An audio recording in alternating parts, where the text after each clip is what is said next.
Hello friends, and welcome to Escaping the Mouse with your host, me, Breck Roll.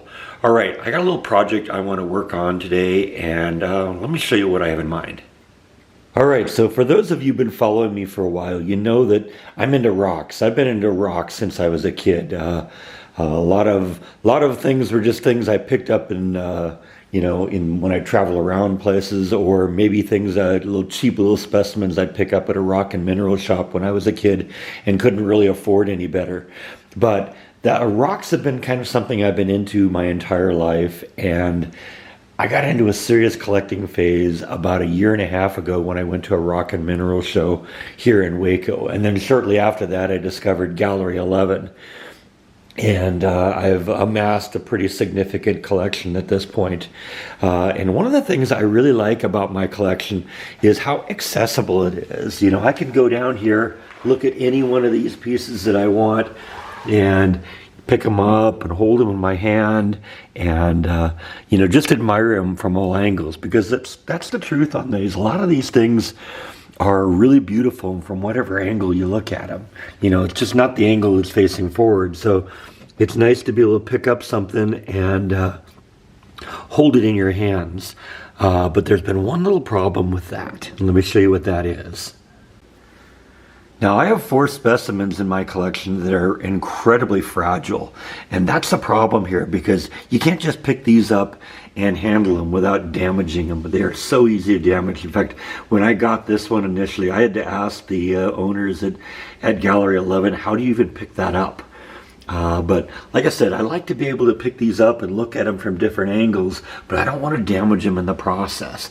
And I started thinking about something a few days ago, and then actually did a little test with it on the live stream on Sunday, where I put one of these pieces, this one here, on just a little piece of wood.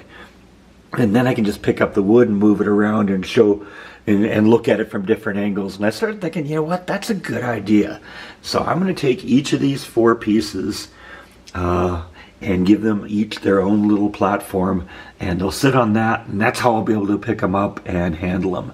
And since I've got some leftover chunks of this oak, which is the stuff that I used on the other rock mineral display case, it's the same wood. I'm going to use the same color and the same finish, and we're going to put little felt feet on the bottom, and it's just going to be a lot better way of looking at these things, so I can actually pick them up and hold them in my hand. So that's the project for today. So these are the 4 pieces I'm going to use to create the bases. I'm going to actually custom make each base for the stone that's going to go on it. And I've kind of thought about this. I want it to be easy to pick up. So what I'm going to do is I'm going to cut the edge on an angle like this, so that it's kind of, you get your fingers underneath it and get a grip on it easier. So I'm going to do that on all 4 of the pieces. But the first thing I got to do is kind of get them into their general size. So I got to measure each of the specimens, and then cut each of the base pieces to its final size.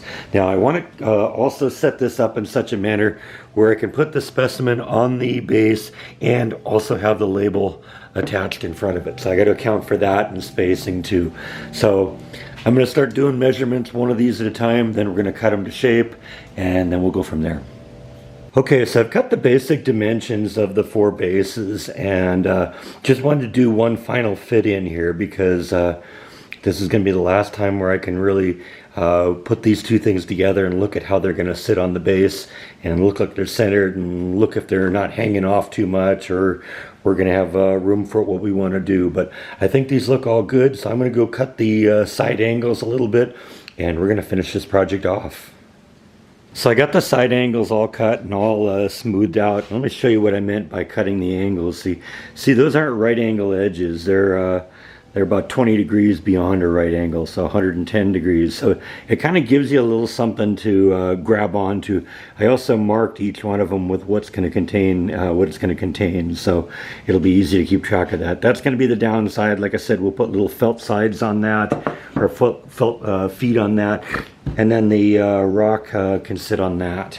And like I said, I got one for each of the 4 pieces I have, and this is easy enough to replicate if I get more pieces in the future that I need to make more of these. It's really easy. Just go get a couple more pieces of this oak paneling and cut it to size, and we're good to go. So next thing to do now is to get these all stained, and then we can start getting some of the acrylic coating on this. This is going to go really quick, unlike some of the big projects I do, because each layer is only going to take like 5 minutes to do. So hopefully we'll have this one finished up by the end of the day. Alright, so we got the pieces stained. I didn't really show the whole process on this because I've done this a bunch of times. For kind of a refresher, you can go back to some of my earlier projects and see how I did that. Basically all I did is I just applied the stain really evenly, kind of a thick coating going with the grain, so back and forth this way. Let it sit for a little while and then wipe it off. The longer you let it sit, the kind of deeper colors you get. I let this sit for a minute or two, and got both sides, top, bottom, sides, everything ready to go here on all these. Like I said, I marked what everything was on the wood, so I know which piece is which. Like I said, we're gonna let these dry for a little bit, and then we'll start putting some acrylic coating on this. I think 3 or 4 coats will probably be enough. We don't really need to make this thing radioactive in the way it glows, but that'll provide protection for the wood underneath, so we don't end up scratching the wood with the stones. And then, like I said, I got these little felt feet that I'm going to put on the bottom here so that I can move things around on there without scratching the shelves they're on. So like I said, that's what we got left to do, and I'll catch up with you in a bit.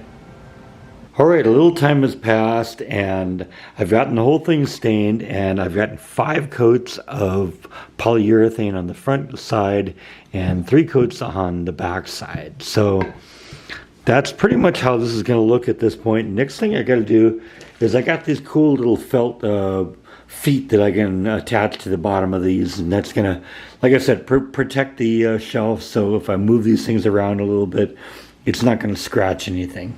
So that's all I got left. Let's get those installed.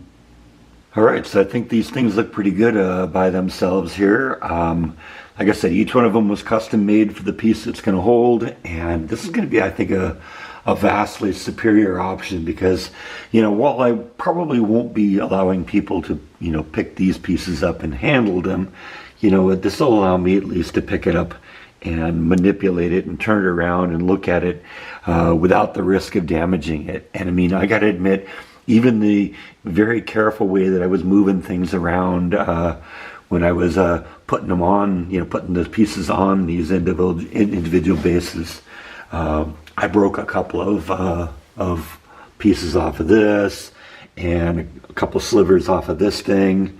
And so yeah, this stuff is very, very delicate, and I'm glad I have a means now of being able to manipulate it without risking damaging it, because this is going to be a lot better now. I still have to be careful because if I tip it, it could slide off, but as long as I'm not doing anything really wild with it, I think this is going to be fine. So anyway, that's what I had to do today. I hope you enjoyed this one. Thank you as always for watching, and I'll see you next time on Escaping the Mouse. Good night.